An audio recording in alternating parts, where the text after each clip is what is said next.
के जरिए हम इसे मैं वेतन या तनख्वाह नहीं कहूंगा, एक तरह से इनका सम्मान करने के लिए इसकी घोषणा कर रहे हैं कि लगभग 18,000 रुपये महीना इनको सम्मान राशि दी जाएगी हमारी सरकार बनने पर। यह देश में पहली बार हो रहा है। आज तक कभी किसी पार्टी, किसी सरकार ने ऐसा नहीं किया। हिंदू जिन्होंने दिल्ली को बर्बाद करने का काम किया है, ये वर्ष उनकी भी विदाई का वर्ष है। हमारी प्रार्थनाओं को भगवान तक पहुंचाते हैं, तो अगर आप पुजारियों को तंग करोगे, ग्रंथियों को परेशान करोगे, उनके पास पुलिस भेजोगे, तो जाहिर तौर पे उनके मन से बद्दुआ ही निकलेगी। अगर आपके कोई प्रश्न है तो हाँ जी। क्या है असलियत, क्या है? और आज जब चुनाव सर पर आ गए हैं, तो आज इनको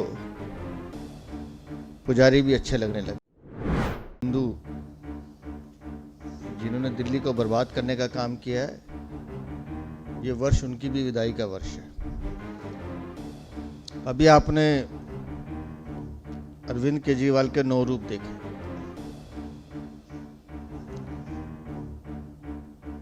जिस श्री राम मंदिर का ये विरोध करते रहे, जिस धार्मिक परंपराएं, जैसे अभी आपने देखा कि स्वास्तिक का निशान, हम सब जानते हैं कि स्वास्तिक का निशान की हमारे जीवन में क्या महत्ता है। कोई भी सनातन कि जब हम अपने धर्म की पूजा करते हैं तो हम स्वास्तिक का निशान नहीं बनाते हैं।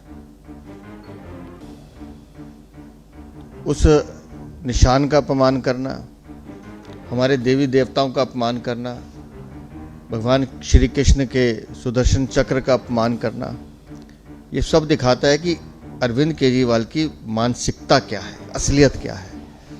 और आज जब चुनाव सर पर आ गए हैं, तो आज इनको पुजारी भी अच्छे लगने लगे। और ये दिल्ली की जनता पुजारी हो या दूसरे धर्म के ग्रंथी हो या जो भी व्यक्ति हो, दिल्ली का एक एक व्यक्ति जानता है कि अरविंद केजरीवाल का मतलब है झूठ, धोखा, लूट। कल भी आया था, आज फिर कह रहा हूं, 2013 से मौलवी इमाम को वेतन देने वाले अरविंद केजरीवाल, आज उन्हें मंदिर के पुजारी और ग्रंथियों की याद क्यों आई है? कारण स्पष्ट है कि चुनाव है। चुनाव है तो उसको भुनाना कैसे है। लेकिन दिल्ली की जनता अरविंद केजरीवाल के धोखे में नहीं आने वाली है, ये तो स्पष्ट है। और इसलिए ये जो आज पोस्टर भी हमने रिलीज किया, मुझे लगता है पीछे लगा दिया होगा, मुझे नहीं पता, इस पिक्चर का नाम भूल गया मैं, क्या नाम था इसका, लेकिन इस कैरेक्टर में था कि इस कैरेक्टर का एक उसमें सीन होता था। मैं दिल्ली की जनता से कह रहा हूँ, इस कैरेक्टर को ध्यान से देख लीजिए। उस पिक्चर में भी जब बोला जाता था पानी, तो वो उछल के भागता था। तो जब भी ये चुनावी हिंदू है तो बोलिए पानी, इसको मिर्चें लगती हैं। जहां जहां केजरीवाल है, सिर्फ एक ही बात बोलिए, पानी, ये उछलेगा। देखिए आप, इसको करंट लगेगा बिजली का, इसको पानी में सीवर का नाला दिखाई देगा, इसको वो 21,000 मौतें जो दिल्ली के सरकारी अस्पतालों में गंदा पानी पीने से हुई हैं, उन सब का श्राप भी दिखाई देगा। तो दिल्ली की जनता से एक ही अपील है कि जब जब ये चुनावी हिंदू आपके बीच में आए, तो एक ही बात बोलेंगे, पानी, बस इतना ही काफी है इसके लिए। जानबूझकर हिंदू समाज को बदनाम करना, जो आतंकवादी या जो खालिस्तानी देश के टुकड़े करने की बात करते हैं, उनके समर्थन में हमेशा खड़ा होने वाला आदमी, वो सनातन का सबसे बड़ा दुश्मन है। और अरविंद केजरीवाल ना सिर्फ सनातन के दुश्मन है, वो देश की सुरक्षा के भी दुश्मन है। बड़ा कंट्रीब्यूशन होता है, लेकिन कभी भी समाज ने उनकी तरफ ध्यान नहीं दिया, किसी पार्टी, किसी सरकार ने उनकी तरफ ध्यान नहीं दिया। आज जो योजना का मैं ऐलान करने जा रहा हूं, इस योजना का नाम है पुजारी ग्रंथी सम्मान योजना। इस योजना के तहत मंदिरों में भगवान की पूजा करने वाले लोगों को पूजा करवाने वाले पुजारियों को और गुरुद्वारे में ग्रंथियों को हर महीने सम्मान राशि देने का प्रावधान है। हम जानते हैं कि किस तरह से एक पुजारी हमारे सुख दुख सब में काम आता है।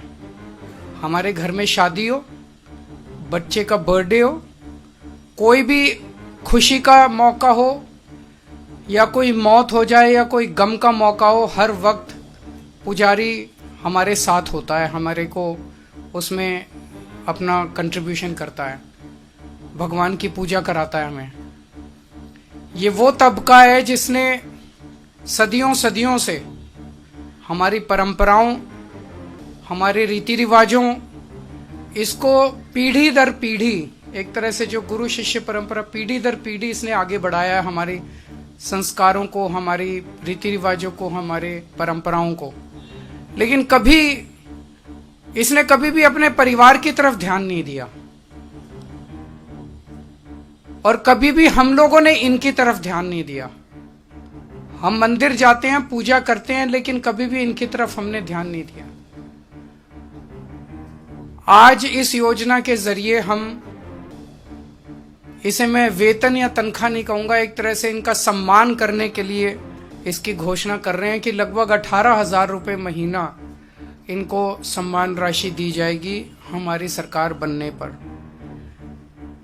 यह देश में पहली बार हो रहा है। आज तक कभी किसी पार्टी, किसी सरकार ने ऐसा नहीं किया। ये पहली बार हो रहा है। जैसे दिल्ली में हमने कई काम पहली बार किए, स्कूल अच्छे किए, पहली बार किए, अस्पताल अच्छे किए, पहली बार किए, महिलाओं के लिए बस यात्रा फ्री करी, पहली बार करी। ऐसे ये पहली बार हो रहा है और मैं उम्मीद करता हूं कि भारतीय जनता पार्टी और कांग्रेस की सरकारें भी इससे सीख के अपने अपने राज्यों के अंदर पुजारियों और ग्रंथियों के सम्मान के लिए ऐसी योजनाएं लागू करेंगी। इस योजना का कल से रजिस्ट्रेशन चालू होगा। कल इस योजना का रजिस्ट्रेशन एक तरह से शुभारंभ करने के लिए मैं कनॉट प्लेस के हनुमान मंदिर जाऊंगा और वहां के पुजारियों का रजिस्ट्रेशन करके आऊंगा और उसके बाद दिल्ली के सभी मंदिरों और गुरुद्वारों में हमारे एमएलएज, हमारे कैंडिडेट्स, हमारे कार्यकर्ता पुजारियों का और ग्रंथियों का रजिस्ट्रेशन कल से फिर मेरे आरंभ करने के बाद पूरे दिल्ली के अंदर इसका रजिस्ट्रेशन चालू होगा। मेरी भारतीय जनता पार्टी से हाथ जोड़ के विनती है, जैसे उन्होंने पुलिस भेज के फर्जी केस करके महिला सम्मान को रोकने की कोशिश की लेकिन रोक नहीं पाए, हुआ रजिस्ट्रेशन, हो रहा है रजिस्ट्रेशन। उन्होंने संजीवनी योजना रोकने की कोशिश की, रोक नहीं पाए। इस तरह से ये कम से कम पुजारियों और ग्रंथियों की योजना को रोकने की कोशिश ना करें, बहुत पाप लगेगा। वैसे उन्होंने ऐसे ऐसे कर्म कर रखे हैं, पाप तो उनको लगेगा ही, लेकिन इससे और ज्यादा पाप लगेगा, भगवान भी नाराज होगा। एक तरह से पुजारी और ग्रंथी हमारे और भगवान के बीच में एक ब्रिज का काम करते हैं, सेतु का काम करते हैं, हमारी प्रार्थनाओं को भगवान तक पहुंचाते हैं। तो अगर आप पुजारियों को तंग करोगे, ग्रंथियों को परेशान करोगे, उनके पास पुलिस भेजोगे, तो जाहिर तौर पे उनके मन से बद्दुआ ही निकलेगी।